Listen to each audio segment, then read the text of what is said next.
توی این تمرین شما یه پا رو خم میکنی که به کمر فشار نیاد، خم کن.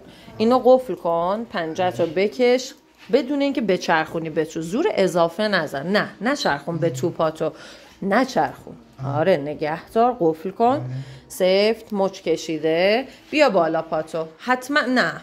یه دقیقه دقیق گوش کن. باید بیاری ولی قفل باید بیاری. اول صفر کن، بعد زور چرا میزنی؟ شل کن. یه موقع میای زور بزنی، یهو با این عضله شکم رو صفر میکنی، باسن رو میگیری، به درد نمیخوره. راحت انجام بده. اینو قفل کن، مچو بکش، زانو رها نمیشه، یعنی باید قفل باشه. پاشنتو بیار بالا، بلند کن. بیا تا همینجا. نگه دار.